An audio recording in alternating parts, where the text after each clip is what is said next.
Alright, so good morning po sa inyong lahat mga kababayan. Kumakalat po, yung picture na yan ni na Amy M. Duterte nyo at saka nito ni Bibi Gandang Hari. At yung lalaki pala na kasama nila sa picture, nako, sangkot pala doon sa recent na nangyari na na pagdukot, 'di ba? Tapos nabigay na yung hinihinging halaga. Abay, tinuluyan pa sina Mr. K at saka etong kanyang driver. Ngayon, ang ginawa ho nitong lalaking ito, nangakusang sumuko, ang sinasabi niya, natatakot siya, nag-aalala siya. Yan, si David Tan Liao, natatakot siya para sa kanyang buhay. Aba naman. At ito yung kanyang dalawang mga kasama. Oh. 'Di ba? At ngayon kasalukuyan na talagang thoroughly yung investigation dito kasi ang dating ho parang gusto pang magpa-harbor sa gobyerno natin. Oh. 'Di ba? Sangkot na ron sa nangyaring kabulastugan, aba. Yun ang kanyang dinadahilan pa. But anyway, ang atin pong pinaka paksa dito, ano ang kinalaman sa kanila ni na Amy? Bakit?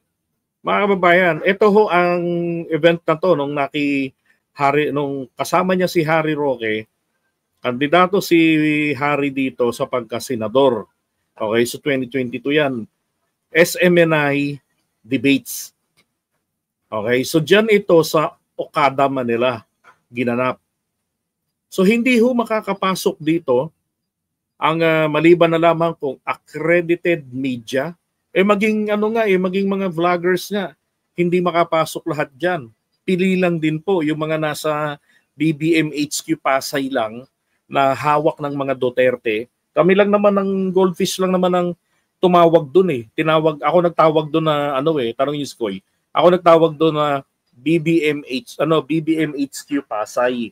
Pero ang totoo, ang HQ na yon ay mga sa DDS po yon, yung sama-sama. Yun po yung headquarters na yon. Tapos dala nila si Eliasar, dala nila yung mga talagang halos purely talaga Duterte candidates talaga yung doon sa Pasay. Okay? Tinawag lang namin na BBM HQ Pasay yon para mag-draw ng attention. Kasi mas gusto puntahan ng mga tao yung sa BBM HQ. But in fairness, doon naman sa pagdating sa pagtrato sa vloggers, napakaganda naman magtrato ng vloggers ang mga berde.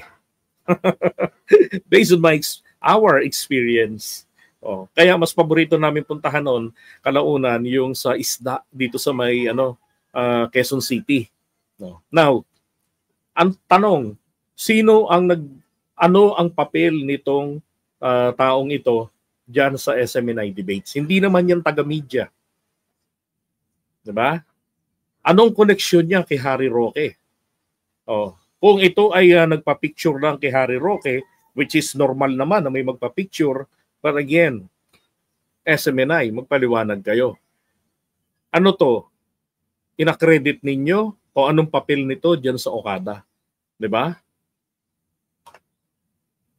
Dapat kasi mga taga-media ang nandiyan at saka yung member ng campaign team nung mga participants diyan sa debate.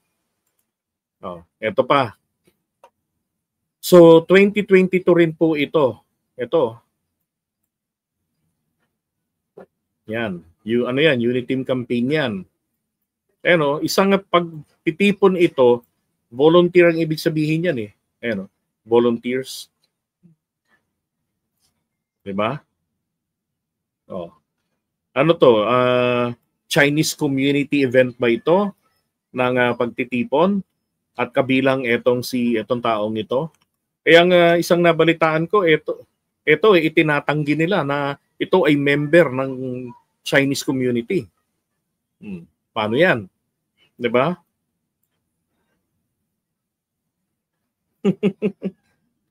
Kakilala ba ni Senator Amy Marcos ito?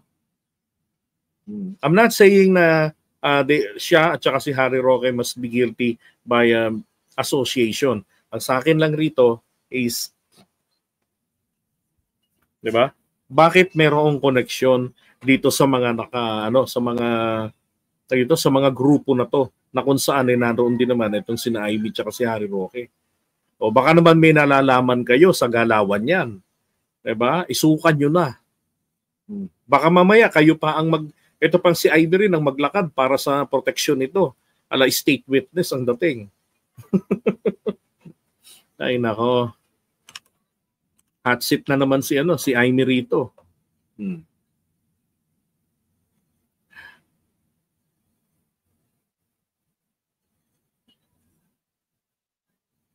Diba?